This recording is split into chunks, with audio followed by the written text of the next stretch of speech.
أعوذ بالله من الشيطان الرجيم. بسم الله الرحمن الرحيم.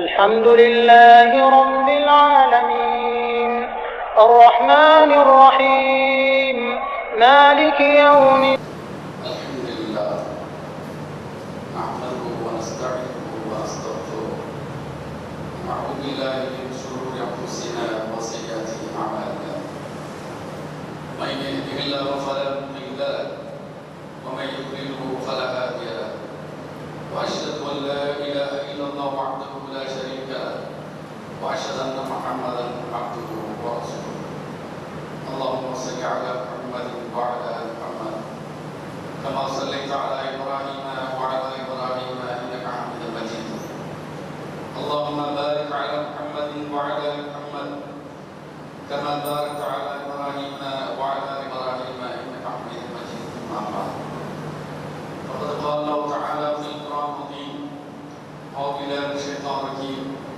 اتقوا الله حق تقاته ولا تموتن إلا وأنتم مسلمون اتقوا الله الذي تساءلون به والأرحام إن الله كان عليكم رقيبا اتقوا الله وقولوا قولا سديدا يصلح لكم أعمالكم ويغفر لكم ذنوبكم ومن يطع الله ورسوله فقد فاز فوزا عظيما الله يبسط الرزق لمن يشاء ويقدر وفرحوا بالحياة الدنيا وما الحياة الدنيا في الآخرة إلا متاع கணியத்துக்குரிய இல்லாமல அல்லாஹ்வின் நல்லடியார்களே, அல்லாஹ்வுடைய பேரருளால் அல்லாஹ்வுடைய மார்க்கத்தை அறிவுறுவதற்காக அல்லாஹ்வுடைய ஆலயம் மஸ்ஜித் முபாரக்கில் ஜும்ஆவுக்கு நாம் இந்த வாய்ப்பை வழங்கிய இல்லாமல்ல அல்லாஹ்வுக்கு அனைத்து பொருளுக்காக அல்லாஹ் சுப்ஹானஹு வ தஆலா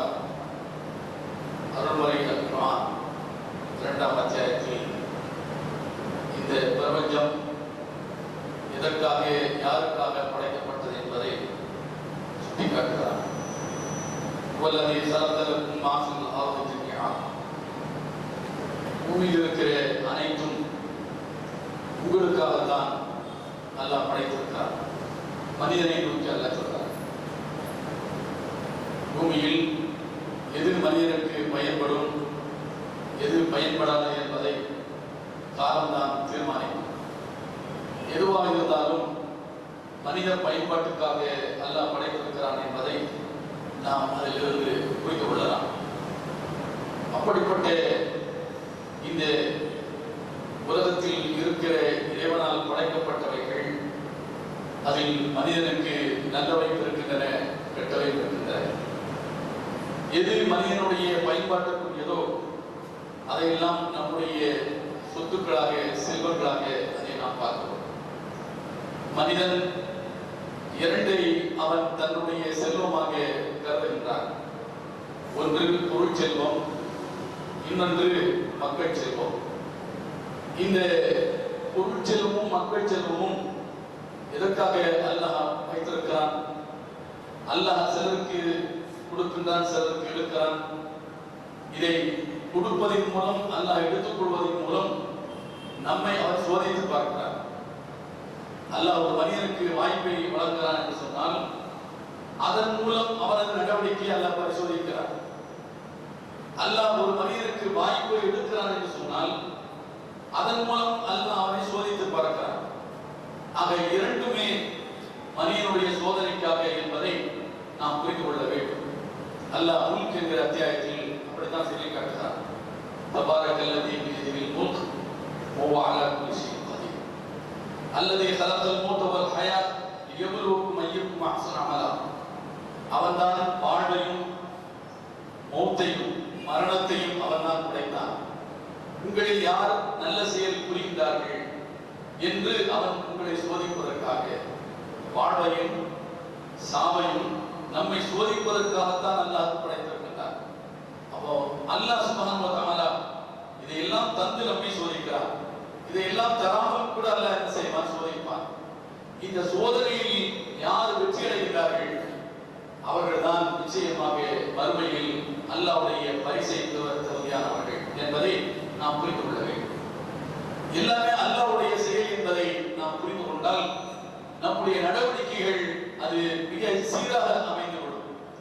இல்லை, அல்லாஹ் நமக்கு தரவில்லை, நம்முடைய சுய சம்பாத்தியம், நம்முடைய சுய திறமை, நம்முடைய அறிவு, நம்முடைய ஆற்றல் என்ற கோணத்தில் மனிதனுடைய சிந்தனை செல்லும் என்று சொன்னால் அது இறைவனை எதிர் திசையில் சிந்திக்கிற, எதிர்மறையாக சிந்திக்கிற, இறைவனுடைய வலிமையை கொச்சைப்படுத்துகிற ஒரு செயலாக, இறைவனை மறுக்கக்கூடிய ஒரு செயலாக அது மாறிவிடுகிறது. அல்லாஹ் சுப்ஹானஹு வ தஆலா 13வது அத்தியாயம் 26ஆம் வசனத்தில் சொல்லி காட்டுகிறார், அல்லாஹ் யபசுத்து ரிஸ்க லிமன் யஷா வ யக்திர். அல்லாஹ் தான் ரிஸ்கை தாராளமாக வழங்குகிறான், அதை குறைத்தும் அவன் தான் கொடுக்கிறான். அவன் ரொம்ப விசாலமாக கொடுக்கிறான், அதை அளந்தும் கொடுக்கிறான்.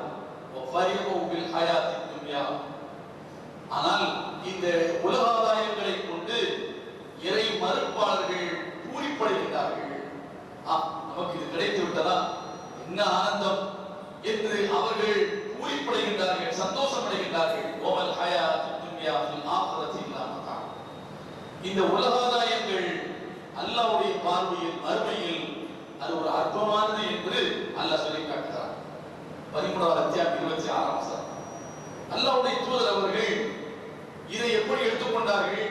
அவர்களுடைய வாழ்க்கையில் இரண்டும் தான் கலந்திருந்தது. ஆரம்பத்தில் இறை தூதராக ஆகுவதற்கு முன்னர் ₹1 நாணயத்திற்காக அவர்கள் ஆடு வைத்திருக்கிறார்கள். பிறகுதான் அவர்கள் வாலிப வயதை அடைந்ததற்கு பிறகு அவருடைய நாணயத்தை உணர்ந்த கதீஜா அவர்கள் அவரை கணவராக மனம் முடித்துக் கொள்கிறார்கள். கதீஜாவுடைய அத்தனை சொத்துமே அல்லாஹ்வுடைய தூதருடைய மொத்த நிர்வாகத்தின் கீழ் வந்துவிட்டது. பெரிய பணக்காரர் நபிகள் நாயகம் ஸல்லல்லாஹு அலைஹி வஸல்லம் அவர்கள் அப்படி வாழ்ந்த நபிகள் நாயகம் ஸல்லல்லாஹு அலைஹி வஸல்லம் அவர்கள் இறை தூதராக ஆனதற்கு பிறகு ஒரு நாள் வீட்டில் அடுப்பு வைத்தால் பல நாட்கள் அடுப்பு எரியாது. பல நாள் சாப்பிடுவதற்கு வழி இல்லாமல் இருந்தது. காய்ந்த ரொட்டியைத்தான் அவர்கள் நனைத்து அதைத்தான் வென்று சவைத்து சாப்பிட்டிருக்கிறார்கள். பல நேரங்களில் உமி நீக்கப்படாத மாவை தான் குழைத்து அவர்கள் சாப்பிட்டிருக்கிறார்கள் என்பதையெல்லாம் நாம் ஹதீஸ்களிலே பார்க்கிறோம். உச்சத்தில் இருந்திருக்கிறார்கள், ரொம்ப கீழே இருந்திருக்கிறார்கள், எல்லாம் கலந்துதான் அல்லாஹ்வுடைய தூதர் அவர்கள் தன்னுடைய வாழ்க்கையை அவர்கள் கையில் எடுத்திருக்கிறார் என்பதை நாம் பார்க்கிறோம். அந்த அல்லாஹ்வுடைய தூதர் அவர்கள் அல்லாஹ்விடத்தில் பிரார்த்தனை செய்கிறார்கள். அந்த பிரார்த்தனையை நாம் கவனத்தில் கொள்ள வேண்டும் என்பதற்காக குறிப்பிட்டு காட்டுகிறேன். அல்லாஹ்வும்ம இன்னி அஊது பிக்க மினல் கஸலி வல் ஹரம். அல்லாஹ்வே, சோம்பேறித்தனத்திலிருந்தும் வயோதிகத்திலிருந்தும் இயலாமையிலிருந்தும் நான் பாதுகாப்பு தேடுகிறேன். வல் மஅ்தமி வல் மக்ரம். பாவம் செய்வதிலிருந்து, பாவத்திலிருந்து, கடன் தொல்லையிலிருந்து, வமின் ஃபித்னத்தில் கப்ர் வ அஸாபில் கப்ர். புதையுளி குழப்பம், புதையுளி வேதனையிலிருந்து, வமின் ஃபித்னத்தின் நார் வ அஸாபின் நார். நரகத்தினுடைய குழப்பம், நரக வேதனையிலிருந்து நான் பாதுகாக்கிறேன். வமின் ஷர்ரி ஃபித்னத்தில் கினா. இந்த செல்வத்தினுடைய குழப்பத்தின் தீங்கிலிருந்து, அல்லாஹ் செல்வத்தை தந்துவிட்டால் அதனால் ஏற்படக்கூடிய தீங்கு, குழப்பம், அதிலிருந்து முன்னிடத்தில் நான் பாதுகாக்கிறேன். அவுதுபிக்க ஃபித்னத்தில் ஃபக்ர். ஏழ்மையை தந்துவிட்டால் ஏழ்மையின் மூலமாக ஏற்படக்கூடிய குழப்பம், தீங்கிலிருந்து நான் பாதுகாக்கிறேன். அவுதுபிக்க ஃபித்னத்தில் மஸீஹ் தஜ்ஜால். தஜ்ஜாலுடைய குழப்பத்திலிருந்தும் அல்லாஹும்ம இக்ஸில் அன்னி ஹதாயாய பிமாஇ தல்ஜி வல் பரத். அல்லாஹ்வே, என்னுடைய குற்றங்களை நீ தண்ணீராலும் பனி கட்டியாலும் கழுவாயாக, கழுவி சுத்தப்படுத்துவாயாக. வனக்கி கல்வி மினல் ஹதாயா கமா நக்கைத தௌபல் அபியத மினல் தனஸ். என்னுடைய உள்ளத்தை நீ அதையும் கழுவி சுத்தப்படுத்து, தூய்மைப்படுத்து. கமா நக்கைத தௌபல் அபியத மினல் தனஸ். வெண்ணிறமான ஆடையை அழுக்கிலிருந்து தூய்மைப்படுத்துவதை போல் என்னுடைய உள்ளத்தில் இருக்கிற அழுக்கை நீ தூய்மைப்படுத்தி. பாகி பைனி வைன ஹதாயா கமா பாஅத்த பைனல் மஷ்ரிக் வல் மக்ரிப். எனக்கும் என்னுடைய குற்றத்துக்கும் இடையில் கிழக்குக்கும் மேற்குக்கும் எவ்வளவு இடைவெளி இருக்கிறதோ, தொலைவு இருக்கிறதோ, அது போல் தூரமாக்குவாயாக. அந்த அளவுக்கு குற்றத்தில் என்னை தூரப்படுத்து என்று நபிகள் ஸல்லல்லாஹு அலைஹி வஸல்லம் அவர்கள் பிரார்த்திக்கிறார்கள். 368வது ஹதீஸாக புகாரில் இடம்பெற்றிருக்கிறார். அவர்கள் செல்வத்தினுடைய தீங்கு, ஏழ்மையுடைய தீங்கு இரண்டிலிருந்தும் அல்லாஹ்வுடைய தூதர் அவர்கள் பாதுகாப்பு இருக்கிறார்கள். செல்வம் வந்து விட்டால் அதுவும் கூட ஒரு மனிதனுக்கு கேடாய முடிந்துவிடும். வறுமை வந்தாலும் அதுவும் ஒரு மனிதனுக்கு கேடாய முடிந்துவிடும். ஆக இரண்டையும் சீராக சமமாக பாவிக்கிற மனநிலை இருக்கின்றவர் மட்டும்தான் தப்பிக்க முடியும் என்பதை அல்லாஹ்வுடைய தூதரின் இந்த பிரார்த்தனை நமக்கு உணர்த்துகிறது. இதற்கு திருக்குர்ஆன் நிறைய சான்றுகளை பார்க்கலாம். அல்லாஹ்வை முற்றாக மறுத்தவர்களுக்கெல்லாம் அல்லாஹ் செல்வங்களை வழங்கியிருக்கிறார். அந்த செல்வங்களால் அவர்கள் தரிகட்டு போய் அழிந்ததை வரலாற்றை தான் நாம் பார்த்தோம். காரூன் மூசா அலைஹிஸ்ஸலாம் காலத்தில் வாழ்ந்தவர். இன்ன காரூன மின் கௌமி மூசா ஃபபகா அலைஹி வஆதினா மினல் குனூஸ். அவன் அல்லாஹ் காரூனுக்கு மூசா அலைஹிஸ்ஸலாம் அவர்களுடைய காலத்தில் சமூகத்தில் வாழ்ந்த அந்த காரூன் அவன் வரம்பு மீறினான். அவனுக்கு அதிகமான செல்வங்களை பொக்கிஷங்களை கொடுத்தோம். அவன் பெற்றிருக்கிற அந்த செல்வங்களின் சாவியை சுமப்பதற்கு பலம் வாய்ந்த ஒரு கூட்டம் தேவைப்பட்டது. இது அப்போ அவன் வாழ்ந்த அந்த சமூகம் அந்த காரூனை பார்த்து சொன்னது, காரூனே நீ பூரிப்படைய வேண்டாம், உனக்கு செல்வங்களை இந்த அளவுக்கு இறைவன் தந்திருக்கிறான் என்பதற்காக இந்த அளவுக்கு செல்வம் அவன் கூட்டி கூட்டி வைத்திருக்கிற அந்த பொக்கிஷங்களின் சாவியை சுமப்பதற்கு ஒரு பெரும் வலுவான கூட்டம் தேவை. அதெல்லாம் நீ பூரிப்படையாதே, அல்லாஹ் இப்படி பூரிப்படைந்து இருமாப்படைகின்றவர்களை அல்லாஹ் நேசிப்பதில்லை என்று சொன்னார்கள். என்ன சொன்னார்கள்? வபத்தகி ஃபீமா ஆதாக்கல்லாஹ் தாருல் ஆஹிரா. அல்லாஹ் உனக்கு தந்திருக்கிற இந்த செல்வத்தால் மறுமை பெற்றை நீ தேடிக்கொள். வலா தன்ஸ நஸீபக மினத் துன்யா. இந்த உலகத்தில் நீ ஆற்ற வேண்டிய பணியை மறந்து விடாதே. வஹ்சின் கமா அஹ்ஸனல்லாஹு இலைக். அல்லாஹ் உனக்கு உபகாரம் செய்ததை போல் நீ அவருக்காக இந்த உலகில் நீ உபகாரம் செய். அல்லாஹ் தந்திருக்கிறான், அல்லாஹ் உனக்கு உபகாரம் செய்திருக்கிறான், 1க்கு 10 கோடியாக உனக்கு தந்திருக்கிறான். நீ என்ன செய்ய வேண்டும்? மற்றவர்களுக்கு கொடுத்து உபகாரம் செய்ய வேண்டும். வலா தபுகில் ஃபஸாத ஃபில் அர்த். பூமியில் குழப்பம் செய்யாதே. இன்னல்லாஹ லா யுஹிப்புல் முஃப்ஸிதீன். குழப்பம் விளைவிக்கின்றவர்களை அல்லாஹ் நேசிப்பதில்லை என்று அவன் வாழ்ந்த சமூகத்தினரை அவனை நோக்கி சொன்னார்கள். அதற்கு அவன் சொன்னான், கால இன்னமா ஊதீது அலா இல்மின் இன்தி. ஐயோ, இது என்னுடைய அறிவால் எனக்கு தரப்பட்டது, என்னுடைய சுய முயற்சி, என்னுடைய திறமை, இதனால் தான் நான் இதை அடைந்திருக்கிறேன் என்று சொன்னான். அவலம் யஅலம் அன்னல்லாஹ கத் அஹலக மின் கப்லிஹி மினல் குரூன் மன் ஹுவ அஷத்து மின்ஹு குவ்வா வ அக்ஸரு ஜம்ஆ. அப்போது அவனை பார்த்து சொன்னார்கள், எப்பா, இது உன்னுடைய திறமையா தரப்படவில்லை, நன்றாக நீ யோசித்துப் பார். அவலம் யஅலம் அன்னல்லாஹ கத் அஹலக மின் கப்லிஹி, உனக்கு முன்னால் இது மாதிரி பலம் வாய்ந்த, அதாவது ஹுவ அஷத்து மின்ஹு குவ்வத்தன் வ அக்ஸரு ஜம்ஆன், உன்னை விட பலம் வாய்ந்த, உன்னை விட பொருளாதாரத்தால் பயணிக்கவர்களை எல்லாம் அல்லாஹ் அழித்து நாசமாக்கி இருக்கிறார். இதை நீ பார்க்க வேண்டாமா? இதை அவன் யோசித்து பார்க்க வேண்டும். வலா யுஸ்அலு அன் துனூபிஹில் முஜ்ரிமீன். இந்த பாவிகளுடைய அவர்கள் செய்கிற குற்றத்திற்கான புகழை அல்லாஹ் ஏற்றுக்கொள்ள மாட்டான் என்று அவருக்கு சொல்லப்பட்டது. ஃபஹரஜ அலா கௌமிஹி ஃபி ஸீரத்திஹி. ஆனாலும் அவன் அதை செவிதாக்கி கேட்கவில்லை. அவனுக்கு கொடுக்கப்பட்டிருக்கிற அந்த செல்வங்களை அவன் தாம்பீகமாக மக்களுக்கு காட்டுவதற்காக வேண்டி 10 லட்சம் ரூபாய் ஒரு நாளைக்கு, அல்ல இப்போ 50 லட்சம் ரூபாய்க்கு சிலர் இருக்காரு, இப்போ விமானத்தில் பிறப்பு போயிருக்கிறார், நான் தான் மிகப்பெரிய ஜாம்பவான், இந்தியாவுடைய சர்வாதிகாரி நான் தான் என்று அப்படி மக்கள்கிட்ட என்ன காட்டுவதற்காக வேண்டி அந்த காரூன் செய்தான். வெளியே தன்னுடைய அரண்மனையை விட்டு, கோட்டையை விட்டு வெளியே நடந்து வந்தான், வீதியிலே நடந்து வந்தான். وخرج على قومه في زينته قال الذين يريدون الحياة الدنيا. இது மாதிரி நாமும் இருக்க வேண்டுமே, இவன் மாதிரி நாமும் செல்வத்தை அடைய வேண்டும், இவன் மாதிரி வாய்ப்பசர்களோடு இந்த உலகில் வாழ வேண்டும் என்று உலகாலயங்களை எதிர்நோக்கி காத்திருந்தவர்கள் சொன்னார்கள், யாரைத்தலனா மித்ரமா ஊதிய காரூன். ஐயையோ, காரூனுக்கு கொடுக்கப்பட்டிருக்கிற இந்த செல்வம் போன்று எனக்கும் கொடுக்கப்பட வேண்டுமே, எனக்கும் இந்த செல்வம் வேண்டுமே என்று சொன்னார்கள். இன்னஹு லஹு ஹவ்வின் அதீம். மகத்தான பெரும் பாக்கியத்தை இந்த காரூன் பெற்றிருக்கிறான், அது மாதிரி எனக்கும் வேண்டுமே என்று உலக அவர்கள் ஆதங்கப்பட்டார்கள், கை சேதமடைந்தார்கள். ஆனா வகால்லதீன ஊத்துல் இல்ம், அறிவு வழங்கப்பட்டவர்கள், அறிவு என்று சொன்னால் இறைவனை பற்றிய சிந்தனை, மறுமையை பற்றிய சிந்தனை, இந்த உலகில் கிடைக்கக்கூடிய வாழ்வாதாரங்களை பற்றிய சிந்தனை, உலகாதாயங்களை பற்றிய சிந்தனை, இதெல்லாம் யாருக்கு தரப்பட்டதோ அவர்கள் இந்த காரூனுடைய தாம்பிகத்தை பார்த்து என்ன சொன்னார்கள்? வயலுக்கும், உனக்கு நாசம் உண்டாகட்டும், உனக்கு அழிவு உண்டாகட்டும். தவாபுல்லாஹி கைர், அல்லாஹ் தரக்கூடிய தவாப் இருக்கிறது, அல்லாஹ் தரக்கூடிய கூலி இருக்கிறது, அதுதான் இதை விட சிறந்தது.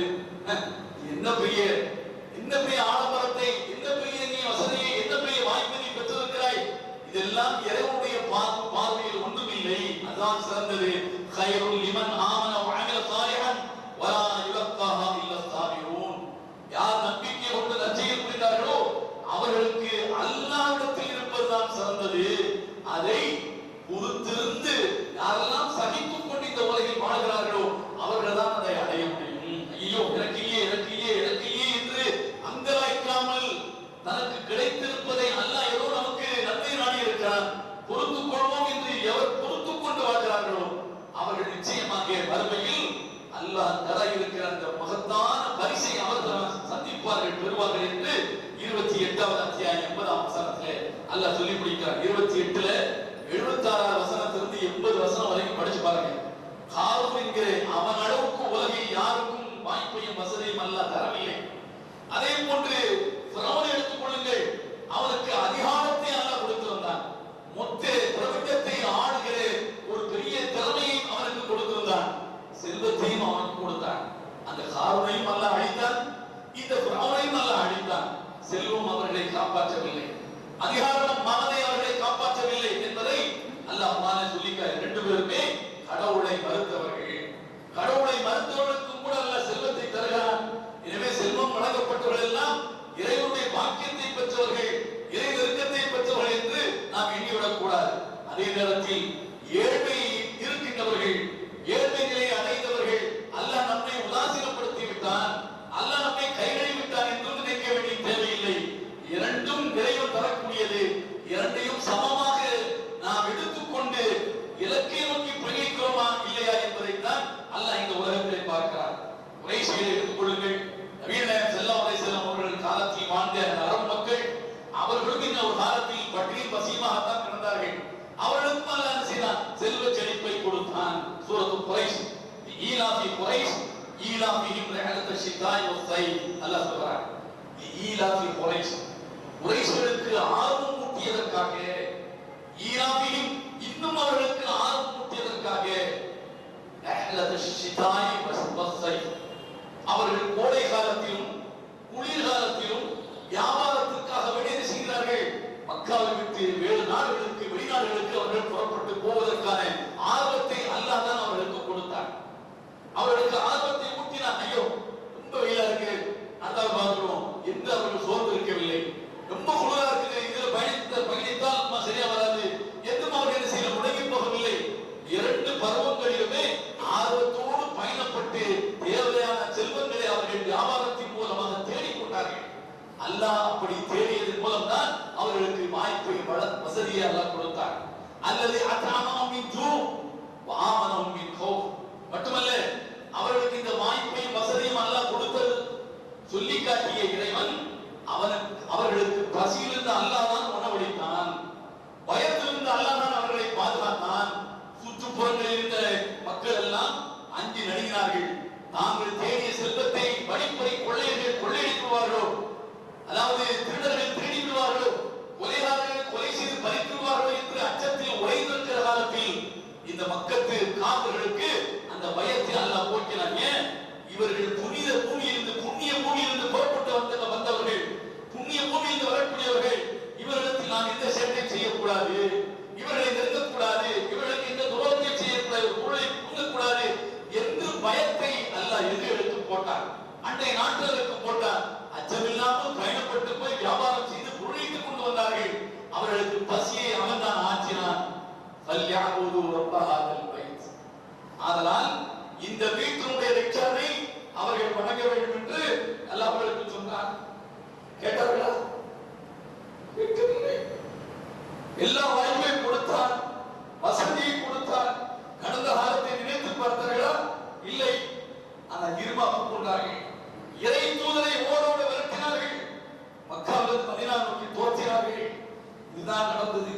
ஆக செல்வம் என்பது அல்லாஹ் கொடுத்து விடுவான், ஏழ்மையும் அல்லாஹ் கொடுத்து விடுவான்.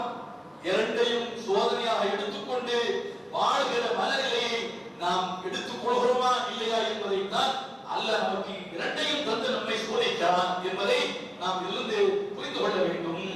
அல்லாஹ் சுப்ஹானஹு வ தஆலா இரண்டையும் சமமாக பாவிக்கின்றவர்களைத்தான் நம்பிக்கையாளர்களாக, பொறுமையாளர்களாக, சகிப்பாளர்களாக, சொர்க்கத்துக்குரியவர்களாக அல்லாஹ் சுப்ஹானஹு வ தஆலா சொல்லி காட்டுகிறான். அத்தகைய நன்மக்களாக உங்களை என்னையும் அல்லாஹ் ஆக்கிவிட வேண்டும். வாஹத் அல்ஹம்துலில்லாஹி ரப்பில் ஆலமீன்.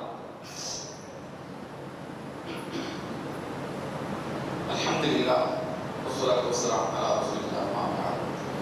இத்தகுல்லாஹ் ஹக்க துகாத்தி வலா தமுத்துன்ன இல்லா வ அன்தும் முஸ்லிமூன். கண்ணியத்துக்குரிய சகோதரர்களே, தாய்மார்களே, அல்லாஹ் சுப்ஹானஹு வ தஆலா குறிப்பாக நமது மக்களுக்கு பெரிய பொருளாதார வாய்ப்பை வழங்கியிருக்கிறார். கடந்த காலத்தை அவர்கள் திரும்பி பார்த்தால் நிகழ்காலம் எப்படி என்பது அவர்களுக்கு தெரிய வரும். கடந்த காலத்தில் ஒரு நாளைக்கு ஒரு நேரம் தான், அதுவும் கூட அந்த ஒரு நேர சாப்பாடு கிடைக்குமா இல்லையா என்பது எழுதப்படாத விதியாக இருந்தது. இரவை அடைகிற போதுதான் சிலருக்கு சாப்பாடு கிடைக்கும். அதையும் கூட சாப்பிட்டும் சாப்பிடாமலும் கொஞ்சம் எடுத்து வைத்து மறுநாள் காலையில் அதை பழச்சோறாக பழைய கட்டியாக சாப்பிட வேண்டிய நிலையில் இருந்தவர்கள் ஏராளம். சோளக்காயை குடித்து வளர்ந்தவர்கள் ஏராளம். உடுத்த துணிக்கு மறுதுணி கிடையாது ஏராளம். இப்படியெல்லாம் இருந்தவர்களுக்கு அல்லாஹ் ஒரு பெரிய வாய்ப்பை அல்லாஹ் வழங்கினார். அந்த வாய்ப்பை இந்த சமூகம் எப்படி எடுத்துக்கொண்டது, எப்படி எடுத்துக்கொண்டிருக்க வேண்டும்? அல்லாஹ் முன்னர் சொன்னதை போன்று அது சோதனையாக எடுத்துக்கொண்டதா? இல்லை. அதை அல்லாஹ் நமக்கு தந்து சோதிக்கிறான் என்று பார்த்ததா? இல்லை. நமக்கு ஏதோ எங்கிருந்தோ கொட்டுகிறது என்ற நிலையில் இறைவனை மறந்து தாம்பிகமாக, ஆடம்பரமாக, ஆணவமாக அழிச்சாட்டியம் செய்யக்கூடிய நிலையை இந்த சமூகம் இன்றைக்கு எடுத்திருக்கிறது. அதை நோக்கி இந்த சமூகம் போய் கொண்டிருக்கிறது. அல்லாஹ் சுப்ஹானஹு வ தஆலா நிச்சயமாக இதை ஒரு சோதனையாக தான் தந்திருக்கிறார். நிச்சயமாக இது நிச்சயமாக நம்மை காப்பாற்றாது. இந்த செல்வம் நிச்சயமாக காப்பாற்றாது. நமக்கு தந்திருக்கிற இந்த செல்வம் என்பது பொருளாதார செல்வம் மட்டுமல்ல, பிள்ளை செல்வம் சேர்த்துத்தான்.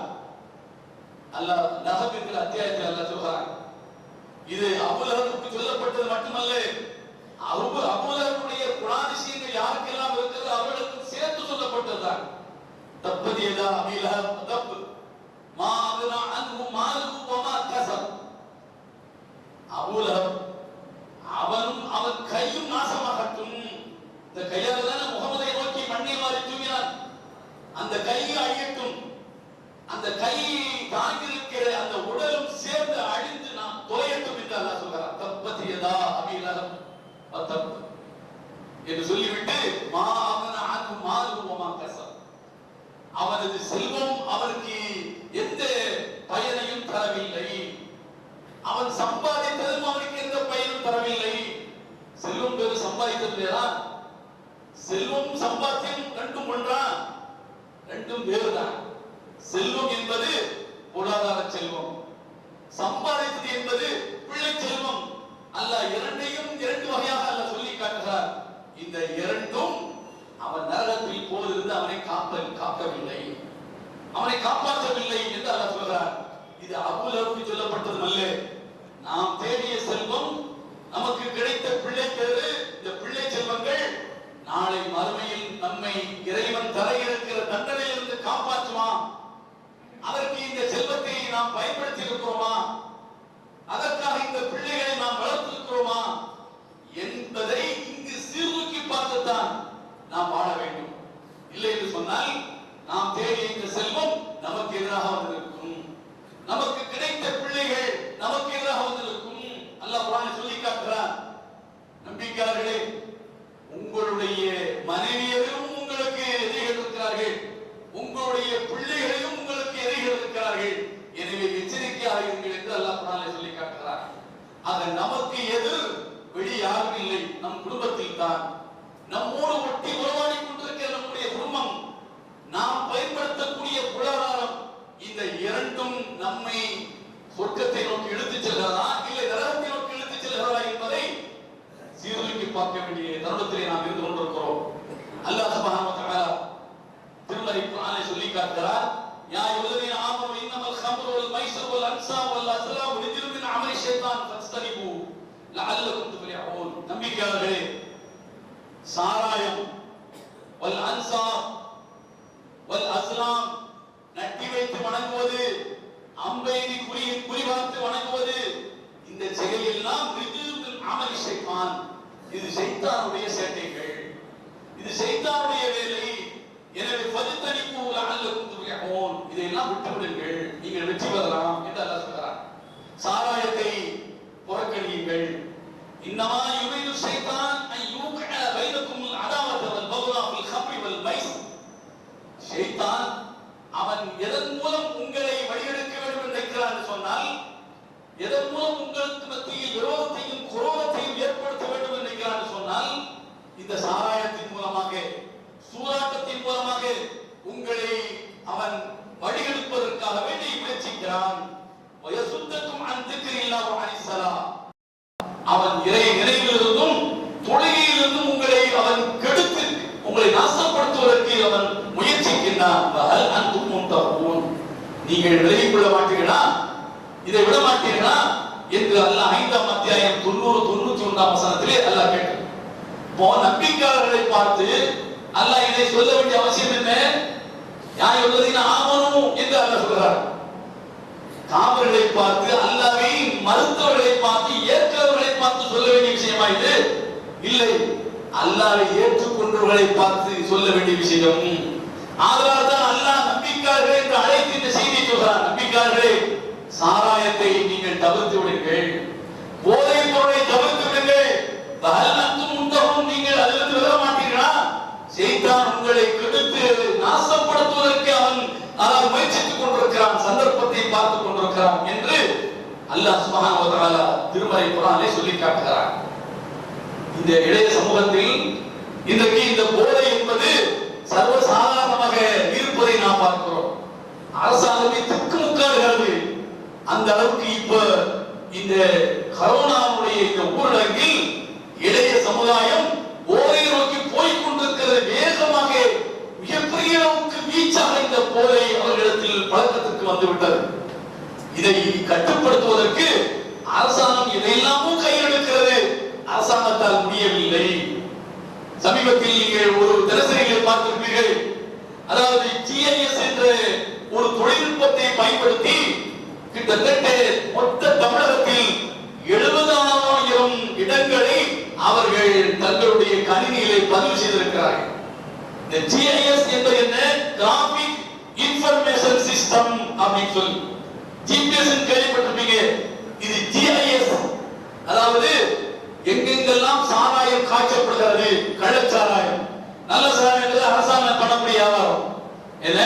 அரசாங்கம் எப்படி நீ செத்துப்போன்னு சொல்லி வியாபாரம் பண்ண அது நல்ல சாராயம், அரசாங்கம் இல்லாம தனிநபர் காய்ச்சினா அது கள்ளச்சாராயம். எங்கெல்லாம் கள்ளச்சாராயம் காய்ச்சப்படுகிறது, அது எங்கு பரிமாறப்படுகிறது, அதை கொண்டு செல்லுகின்றவர்கள் யார், எங்கு பயன்படுத்தப்படுகிறது என்பதையெல்லாம் அவர்கள் நாளடைவில் அதை அவர்கள் தெரிந்து அதை வரைபடமாக அவர்கள் வரைந்து கணினியிலே அதை பதிவு செய்து வைத்திருக்கிறார்கள்.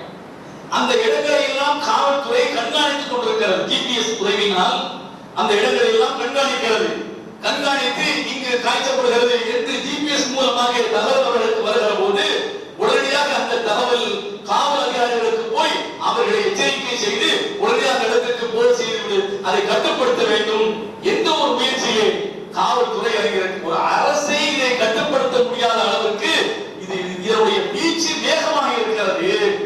இது இந்த பாசிச அரசு வந்ததற்கு பிறகுதான் இந்த வீச்சு வேகமாக இருக்கிறது. என்ன காரணம்?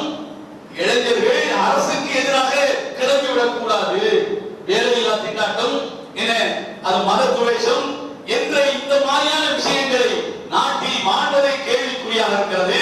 பெண்களுக்கு பாதுகாப்பில்லை, இப்படி அநேக விஷயங்களை ஊடகங்களும் ஊடகவியலாளர்களும் பத்திரிகையாளர்களும் சமூக வந்தாலும் அதனை நோக்கி மக்களுடைய கவனம் போய்விடாமல் இருப்பதற்காக வேண்டி இதை என்ன செய்கிறார்கள், அவிழ்த்து விடுகிறார்கள். மிக சர்வசாதாரணமாக இப்ப 2 நாட்களுக்கு முன்னர், அதாவது குஜராத்தில் உள்ள கட்சி என்கிற மாவட்டத்தில் ஊர் என்கிற துறைமுகத்தில் 3000 கிலோ ஹெராயினை பிடித்திருக்கிறார்கள். அது யாருக்கு சொந்தமானதுங்க? யாருக்கு சொந்தமானது? கௌதம் அதானிக்கு சொந்தமான துறைமுகம். 3000 கிலோ ஹெராயின் போதைப் பொருள், அதனுடைய மதிப்பு என்ன? 21,000 கோடி ரூபாய் மதிப்புள்ள போதைப் பொருள். இது 2 நாட்களுக்கு முன்னர். ஜூன் மாதத்திலே கிட்டத்தட்ட 1,75,000 கோடி மதிப்புள்ள 21,000 கிலோ ஹெராயின் இந்த நாட்டுக்குள் வந்திருக்கிறது. எப்படி வருது? இது ஆப்கானிஸ்தானில் கஞ்சா பயிரிடுகிறார்கள், ஆப்கானிஸ்தானில் கஞ்சா பயிரிடுகிறார்கள் என்று ஆப்கானிஸ்தானை சொல்லியே இங்கு கருவறுக்கிற வேலை செய்வார்கள். எப்படி இங்க இருக்கிற முஸ்லிம்கள் வந்து மாடாக்கு சாப்பிடக்கூடாது, மாடாக்கு சாப்பிடக்கூடாது, பசுவுக்கு சாப்பிடக்கூடாது, மாடா இருக்கிறவங்க கழுத்து இருக்கணும் என்ற பாசிச சிந்தனை எப்படி வேரூன்றி இருக்கிறது. ஒரு பக்கத்திலே மாடா இருக்கக்கூடாதுக்கு எதிராக பசு பாதுகாப்பு இயக்கம் என்ற அந்த பாசிச போர்வில் இருக்கக்கூடிய காவலர்கள், அந்த இரத்த வழி பிடித்த காட்டேரிகள் ஒரு பக்கம் இருக்கு. இன்னொரு பக்கத்திலே இந்த பசுவையும் மாட்டையும் அறுத்து இறைச்சியாக வெளிநாடுகளுக்கு ஏற்றுமதி செய்து சம்பாதிப்பது யார்? அதுவும் அவர்கள் தான். ஒரு பக்கத்தில் அறுக்கக்கூடாது, அந்த அறுக்கிறவன் அறுக்க வேண்டும் என்று சொல்வார்கள். இன்னொரு பக்கத்தில் அதை தொழிலாக செய்து செய்வார்கள், அதை கொள்ளை லாபம் அளிப்பார்கள், தொழிலாக செய்து சம்பாதிப்பார்கள்.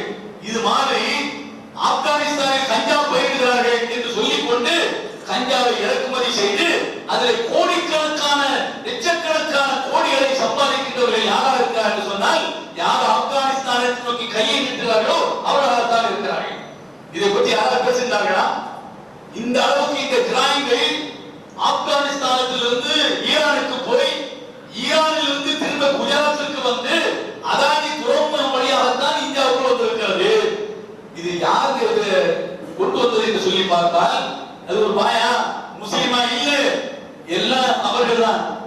அதாவது ஆந்திராவை சார்ந்த கணவன் மனைவியாக இருக்கின்றவர்கள், அவர்கள் சென்னையிலே வீடு எடுத்து தங்கி இந்த வேலை செய்திருக்கிறார்கள். ஆந்திராவை சார்ந்த கணவன் மனைவியாக இருக்கக்கூடியவர்கள் சென்னையில் வீடு எடுத்து தங்கி இந்த வேலை செய்திருக்கிறார்கள். இதை அதாவது சுதாகர் அவருடைய மனைவி துர்கா பூர்ணா வைசாலி என்கிற அவருடைய மனைவி, இந்த 2 பேரும் அவங்க என்ன செய்யறாங்க சொன்னா, ஆந்திராவில் ஒரு நிறுவனத்தை அவர்கள் ஆரம்பித்து அந்த நிறுவனத்தின் பெயரால் இந்த ஹெராயினை அவர்கள் செய்கிறார்கள், இம்போர்ட்டிங் செய்திருக்கிறார்கள். இம்போர்ட்டிங் செய்து இறக்குமதி செய்து அதை விற்பனை செய்கிறார்கள். இதை சென்னையில் இருக்கக்கூடிய டிஆர்ஐ என்கிற அந்த அதிகாரிகள் தான் இதை என்ன செய்யறாங்க, கண்டுபிடிச்சு இப்ப அந்த தம்பதியரை அழைத்துக் கொண்டு சுதாகரையும் முட்டுகரையும் அழைச்சிக்கிட்டு நேர குஜராத்துக்கு போயிருக்காங்க.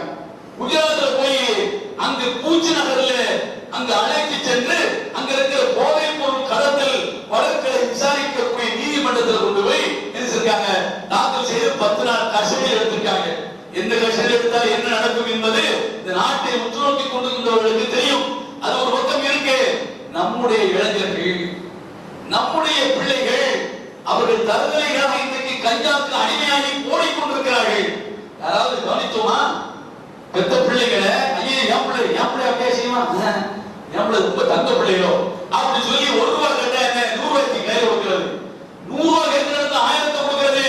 அந்த சனியம் என்ன, அது அதாவது 24 மணி நேரம் போதையிலேயே ஊரை சுத்துகிறது. அதற்கு தூவில வாங்கி கையில கொடுத்து செலவழிப்பதற்கு காசையும் கொடுத்து அது கஞ்சா கிடைக்கின்ற இடங்களில் போய் கஞ்சாவை வாங்கி கஞ்சாவை ஏற்றிக் கொண்டு வண்டியை சுத்தி கொண்டிருப்பதை பார்க்கிறோம். இது பசங்க தான் அப்படின்னு சொல்லி சொன்னா, பொம்பளை பிள்ளைகள் அந்த மாதிரியான ஒரு நிலைக்கு போய் கொண்டிருக்கிறார்கள். வேதனையாக நாம் அதை யோசிக்க வேண்டிய நிலையில இருக்கிறோம். இது அல்லாஹ் நமக்கு தந்திருக்கிற ஒரு சோதனை. பொருளை தந்து சோதிக்கிறான். பிள்ளைகளை நீங்க ஒழுங்கா வளர்க்கீங்களா? நீங்க உங்களுக்கு தந்திருக்கிற செல்வத்தை ஒழுங்கான வழியிலே ஆக்கப்பூர்வமான வழியிலே செலவழிக்கிறீங்களா என்று அல்லாஹ் நமக்கு தந்து சோதிக்கிறான். ஆனா நாம் அதை நீங்க இடைப்பட்டு விடலாம். இவர்கள் எப்படி போவார்கள், எப்படி இவருடைய நடவடிக்கை இருக்கும் என்பதை நீங்கள் என்ன செய்யலாம், படித்து விடலாம். அந்த அளவுக்கு இவருடைய செயல்பாடுகள், அதாவது